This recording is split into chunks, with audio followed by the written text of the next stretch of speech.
All right, sit down. I'm about to blow your mind. Everyone wants to be a filmmaker. I want to be a filmmaker. You want to be a filmmaker. Cool. When's the last time you made a film? And like, it's not that we don't want to make films, right? It's just that making films is this like giant, horrible process, and you start looking at it and you realize you need like a giant budget and thousands of dollars and crew. You need like grips and gaffers and sound guys and actors. Don't even get me started on actors. Finding actors is impossible. And then you either have to edit the whole thing yourself or pay an editor, and that costs more money. And then you've made a film, except nobody's watching it because you have to figure distribution out. And before all of that, you have to have finished writing a screenplay. I don't think anybody in history has finished a screenplay. We want to be filmmakers, but we're not making films.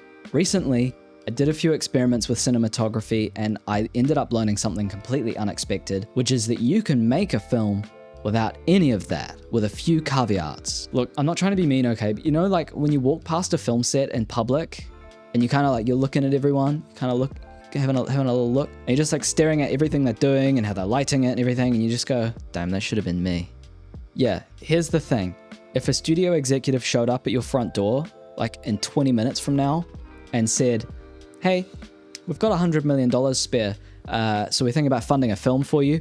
If I could just see some stuff you've already done in the past just to check. Like 99% of us, the people who say we want to be filmmakers, would be screwed, right? Because in reality, we haven't made the thing we want to make yet. And worse, even if you weren't, somehow you end up on a professional level set, you're behind a $100,000 camera with heaps of crew, the gaffer comes up to you and goes, how do you want to light this bit? You don't know because you haven't got the experience. Okay, so easy solution, right? You just need to make some films with no budget. Well, it's really not that simple, and anybody who's made a short film will tell you that. The thing about art, not just films, is that we really don't want to suck at it. Like, that sounds super obvious, right? But like, the art we make feels like it's an extension of who we are. And we both know we've seen so many memes about bad student films. And we don't want to end up making something rubbish because then it's almost like we're rubbish. And so all too often we fall into the trap, the learning trap. We start watching all of these interviews with filmmakers, we're watching YouTubers we look up to and how they talk about movies, we're learning about gear and reading books about C-stands and watching lens tests with Cooke S4s. And then after all that, you're lying in bed at the end of the day thinking about your movie idea. Damn, I'm gonna need 20 million bucks to make this.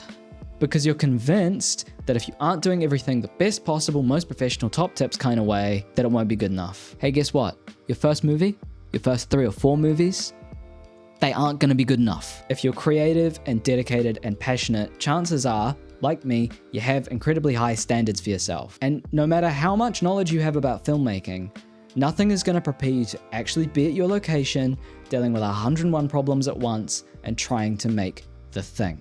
Guess what? I'll make you feel better about what's coming next. I actually couldn't ride a bike up until a few weeks ago. Never got around to it. Do you know how I learned?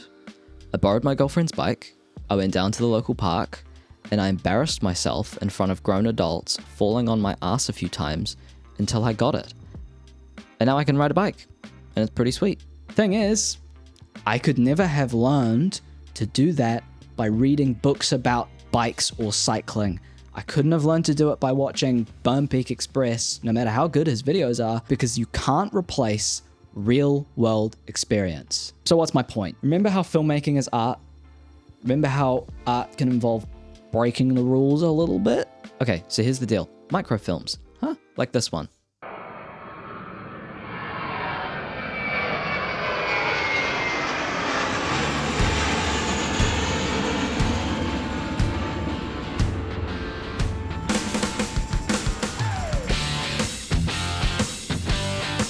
What? Okay, so like a feature film is like 90 minutes plus, right? And a short film is 40 minutes minus, like anything under 40 minutes. And a microfilm is like under a minute. Okay, but hold on, it's not that simple. There's a lot more going on under the hood here.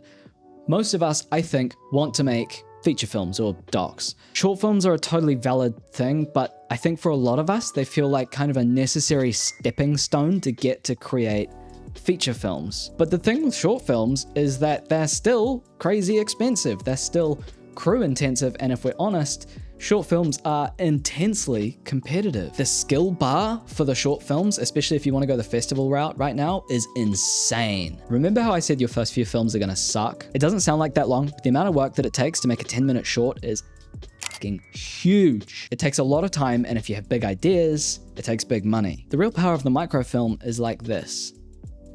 It's an espresso cup I made at a ceramics class. It's a bit wonky, but that's not the point. See, there's this experiment you've probably heard of. Pottery class has to make pots. So the teacher splits them into two groups. One group, teacher says, you guys just have to make one pot, but it has to be like the most perfect pot you can possibly manage. In the other group, she said, make as many pots as you possibly can. You know how this bit goes. The group that made as many pots as they possibly could ended up making better pots than the group that was trying to make them perfectly, because they did it more. I think microfilms are kind of the same thing, right? Instead of being just a way to tell a story, it's also a really good excuse to learn. Instead of spending a day practicing your extreme close-ups, why not make a microfilm with loads of extreme close-ups in it? It could be entirely extreme close-ups. That way, you get to tie the filmmaking technique you're learning to a narrative, you get to see how it works in the edit, and at the end, you have a self-contained product that's like its own finished thing. So you can share it with your mum, or post it on Instagram, or even stick it in your portfolio or your showreel. Now, the other really fun part about making microfilms is you get to break the rules. You don't need a 3-act structure, you don't need big sets, you don't even need sound if you don't want it. There are no established rules for microfilms, which gives you a lot more creative freedom. And the fact is, you're gonna need it. Because, I mean, like zero, and I do mean zero budget, 30-second films are a massive creative constraint. It's really hard to tell a capturing story in like 30 or 40 seconds and make your audience feel something.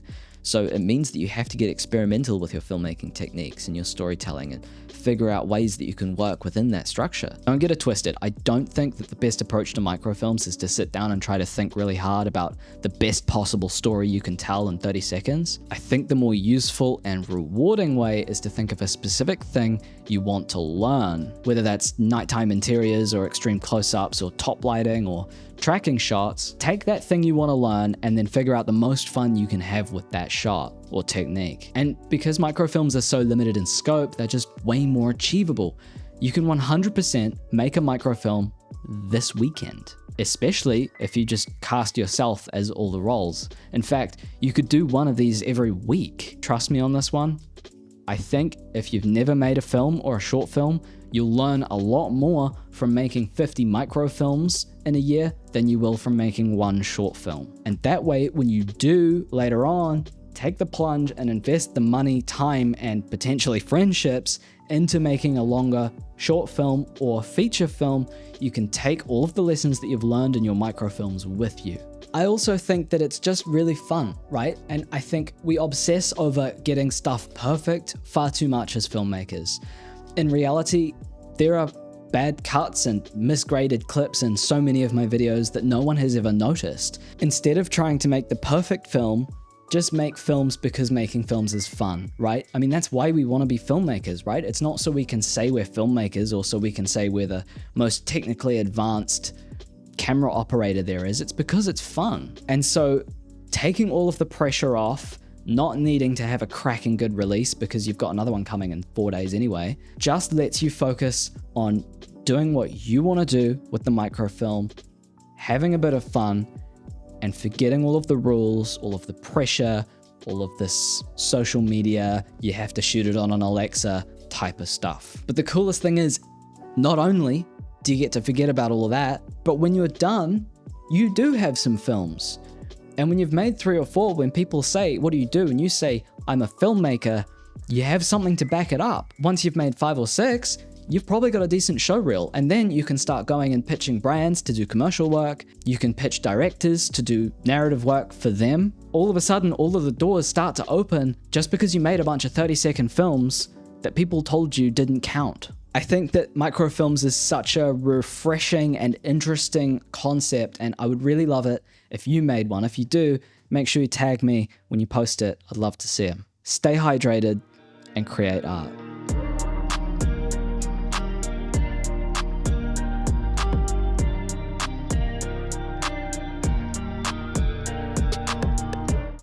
Just in case you were wondering, yeah, I'm on holiday and I'm sitting in a hotel room recording myself while my girlfriend is windsurfing. So what does that tell you about my priorities?